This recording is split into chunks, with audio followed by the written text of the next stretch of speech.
자, 이런 가운데 우리의 이제 검찰의 마지막 보류 유동규가 재판에서 판토마임을 하고 있다고 합니다. 네, 이거 너무 어떻게 했는지 한번 보도록 하겠습니다. 네, 유동규가 재판에서 1억 원을 골판지 상자에 넣고 쇼핑백에 담은 뒤 외투 안으로 숨겨서 가져갔다며 직접 시연을 했는데요. 그런데 이제 정장 밖으로 그 봉투가 튀어나왔고 법정 안에서는 웃음이 터졌습니다. 근데 이걸 본 재판부는 그러면 코트를 한번 입고 해봐라 라고 했더니 또 봉투가 튀어나온 거예요. 그랬더니 재판부가 외부에서 이러면 다 인지할 수 있는 상황인 것 같다라고 말했습니다. 그러니까 몰래 할 수가 없는 수준이잖아 이게 돈이. 그리고 이게 6월 말에서 7월 그 더운 날에 코트 외투 말이나 되는 소리예요 이게? 7월에. 이거는 시연을 하니까 이게 개그지. 이거는 개그 콘서트인데 이거 못 따라간다 진짜. 그래서 둘이 이제 유동규가 이제 돈을 갖고 갔다고 하니까 김용 그 민주연구원 부원장도 내가 언제 그런 거고 내가 언제 너한테 돈을 받아갔어? 정확하게 언제 받아갔다는 거는 게 준 내가 알겠어? 받은 네가 알겠지? 라고 얘기를 하더라는 거죠. 모른다는 소리. 근데 나는 이해가 안 되는 게 뇌물을 주면 내 돈이 손해로 가는 거잖아요. 그래서 이제 내가 이걸 주게 되면 준 내가 나중에 뭘 돌려받든 아니면 뭐 결과를 받기 위해서라도 뇌물을 줬다는 증거와 기록을 상세히 남기는 게 일반적인 뇌물범 아닙니까? 당연하죠. 근데 2달 중에 언제 줬는지를 잘 모른다는 거예요.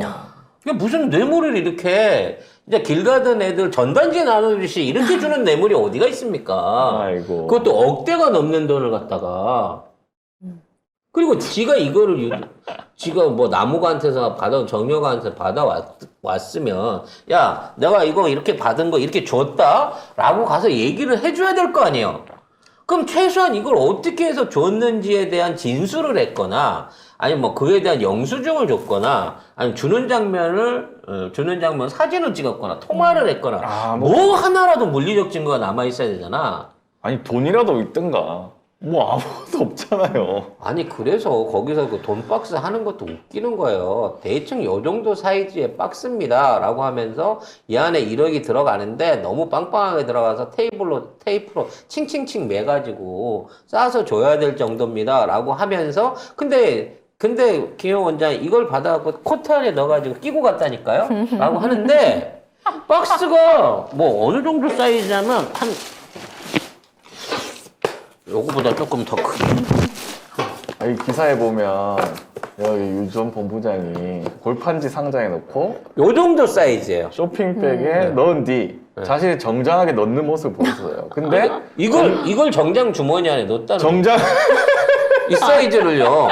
아 들어가냐고 내 말을. 그러니까 이게 들어갔으면 구겨서. 내가 이거 이렇게 해갖고 이렇게 안고 여름에 코트 안에 이걸 안고 이러고 갔다는 거예요. 어? 정장을 얼마나 큰 걸 입어야 돼? 이거? 아니 근데 그 정장 안에 그게 들어갈 만한 주머니가 있는 정장이 어딨어요? 그러니까 이거를 들고 갔으면 주머니 안에 못 들고 가방 안에 끼고 이렇게 손으로 잡고 이렇게 가야 돼. 이렇게. 그러니까 이렇게 했다는 옷 속에 이렇게 했다는 건데 이거 누가 봐도 이상해 보이잖아요. 나 수상한 짓 하고 있어요, 여러분 날 봐요. 이거잖아요. 이 정장 밖으로 봉투가 불쑥 튀어나온 다소 어색한 모습이 연출되자 법정 안에서는 웃음이 터져 나왔다. 아니 당연히 이를 지켜보고 있던 김용 전 부원장조차 웃음기를 보였다. 그리고 나는 그거 웃기는 게 박스에 파정해서 줬으면 이 안에 뭐가 들어있는지 어떻게 알아. 아니 비타 500도 비타 500 든 줄 알고 네. 거기에 돈 넣어서 갖다 준 거잖아요. 박스로 포장을 했는데 굳이 이렇게 가릴 필요가 뭐가 있습니까? 아니 유동규가 누가 들은 무슨 강호동 정도의 덩치가 되는 줄 알겠다. 그러면 가릴 수도 있겠네. 아니 최영만이 입는 옷에도 이 사이즈는 안 들어가요. 주머니에 이만한 건 어떻게 들어갑니까? 이런 말도 안 되는 짓을 하고 있어. 그리고 그거 관련해갖고 도라에몽 홍유. 그러면 그 돈을 줬다는 증거가 뭐냐는 게 저 박스가 증거래. 그러면 저 박스가 그때 돈 줬던 박스야? 그랬더니 아니요, 그 박스는 갖고 갔죠. 그러면 그 박스가 아닌 저거는 뭐야? 이게 저런 모양의 저 정도 크기의 박스였다고요. 라고 말하면 골 때리고. 세상에 그 박스 들고 다니는 사람은 다 뇌물범이야? 아이고 참. 이런 말도 안 되는 재판을 합니다, 이거를. 이걸 얘네들이. 들고 경기도청 앞으로 걸어갔다 이 말이죠. 그리고 그쪽에 뭐 인적이 없어갖고 뭐 사람이 없다 그러는데 김영부 원장 말로는 자기 옛날에 거기 출마했을 때 저 사람들 앞에 하도 그 주차장이라 사람들이 들락날락 하도 많이 하고 그 안에서 명함 돌리던 데였대요. 이미 자기 얼굴에 익은 상태였고 뻔히 선거 때에 즈음해갖고 사람들이 다 알고 있을 건데 선거 운동하는 사람이 돈박스를 들고 사람들이 옛날 뚫레뚫레 걸어서 갔다는 거야. 여름에 그러니까 늘 얘기했잖아. 만일 그게 정확하게 몇 월 며칠 몇 시에 경기도청 앞에 무슨 몇 번 입구 앞에서 이렇게 줬다 그러면 어떻게든 CCTV에 찍힌단 말이야. 당연하죠. 예를 들어 CCTV가 없는 데라고 치면 그럼 경기도청 안에서 줬든 밖에서 줬다고 그러면 그 날짜를 정확하게 지정하고 그날 줬어요 그러면 그날 동선으로 해갖고 이 사람이 출장을 갔는지 근무를 했는지 뭐 회의를 했는지 다 나오잖아. 그러니까 날짜 특정도 못하는 놈이 나는 기억 못한데 돈을 줬는데 받은 네가 알겠지. 받은 네가 알겠지 준 내가 어떻게 아니. 이게 참 상식으로 할 수 없는 이런 수준입니다. 이런데 무슨 근데 아유, 이거를 이런 조사를 받고 있는 김영부 원장 왜 구속을 시켜놓고 받냐고. 그러니까 법원 수준이 아니 이 증거 정도면 인멸을 하려고 해도 저 박스가 어디 있는 박스인지를 몰라서 인멸을 못 하겠어 나는. 구속한 거조차 코미디지. 지금 법정에서 코미디가 벌어지고 있는 거예요. 그래서 4월 달에 코트를 입고 왔다는 것 자체도 웃기는 거고. 4월달 6월이에요. 6월 말에서 7월 사이에요. 코트 어떻게 입어? 반팔 입어도 덥겠다. 아유 진짜. 아유. 일단 인간적으로 대해준 이 유동규가 결과적으로는 다 나중에 혼자서 독박을 쓰게 될 것 같고요.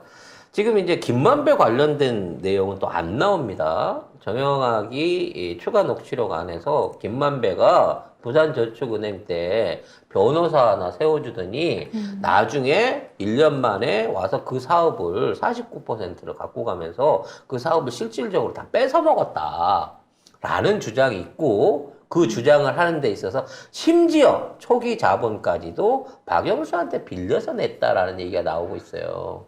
그럼 이건 누가 봐도 부산저축은행 변호사 하던 박영수가 요거 돈 되겠구나 싶어가지고 김만배 끌어들여갖고 지가 돈 줘가면서 네가 이 사업 해라고 하고 은행 붙여주고 최순실 붙여주고 하나은행 붙여주고 우리은행 끌어들여가지고 SK까지 끌고 와서 이 사업한 거 아닙니까 그러면?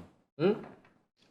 근데 뭐 검찰이 50억 클럽 조사한다고 하는데 별로 믿어지지가 않아. 50억 클럽 중에서 진짜 몸통인 박영수는 못 건드리고 지금 김수남 총장을 통해 갖고 저기에서 끊기를 하려고 하는 거예요.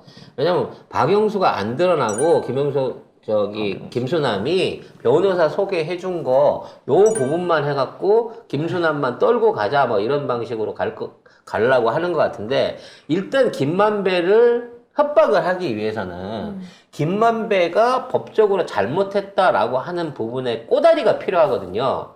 근데 박영수하고 같이 사업한 거는 몇 번을 말하지만 법적으로 문제될 게 없어요. 정식 계약과 정식 약관에 의해서 투자금 넣고 주변에 있는 사람들 끌어들였고 그것 통해서 돈을 번 거기 때문에 그 중간에 들어와서 역할을 해줬던 사람들하고 무슨 그 뇌물이라든지 뭐 이런 걸 줘갖고 그 사람들이 하나은행이나 우리은행 배임을 할 수 있게끔 뭐 이런 죄로 가는 건 모르겠으나 일단 이 사업 자체에서 김만배는 떳떳한 거예요. 줄 돈 주고 돈 낼 돈 내고 사업하고 세금도 내고 배당도 다 한 사람이니까. 근데 김만배를 입을 막기 위해서는 김만배가 감옥에 갈 만한 사유를 만들어야 되는데 그게 김수남하고 같이 변호사를 소개했고 그 변호사를 통해 갖고 그러니까 수익 금액 중에 일부를 뭐 배당을 시키거나 은닉을 시키거나라는 걸 시도했다라는 게 유일하게 김만배를 잡아놓을 수 있는 건이라 지금 김수남이 나온 거예요. 근데 정작 중요한 건 정영학도 말했지만 이 사업은 김만배가 한 사업이 아니라는 거 아니야. 박영수가 한 사업이라는 거 아닌 거 아니야. 철저하게 박영수라는 이름을 계속해서 노출을 안 시키려고 가고 있다는 거죠. 그리고 절대 부산저축은행 특검으로 가서는 안 된다라고 생각하고 있기 때문에 도대체 어느 선에서 자르면 이게 특검 안 가고 대장동하고 성남FC하고 정자동하고 묶어갖고 백현동하고 묶어갖고 이재명으로 끝낼 수 있을까? 요 연구만 하고 있는 거예요. 이길 생각도 없어. 이제는 이걸로 해갖고 이재명을 유죄를 만들어서 잡아넣는다는 거 생각 자체도 없는 거야. 여기서만 끝나라는 거예요. 더 이상 뒤에 있는 큰 댐을 안 건드려야 된다라는 건데 가장 중요한 키는 김만배가 쥐고 있는 겁니다. 김만배가 계속 버티다가 저는 갑자기 이 김만배가 막 심근경색이 온다든지 에이. 갑자기 이 산이 보고 싶다 그랬다가 갑자기 산에를 올라갔다가 뭔 일이 난다든지 라는 부분이 생기지 않을까 걱정이 됩니다. 김만배 형 이겨내세요. 형한테는 2천억이 있잖아. 2천억이. 이거 두고 가면 안 돼.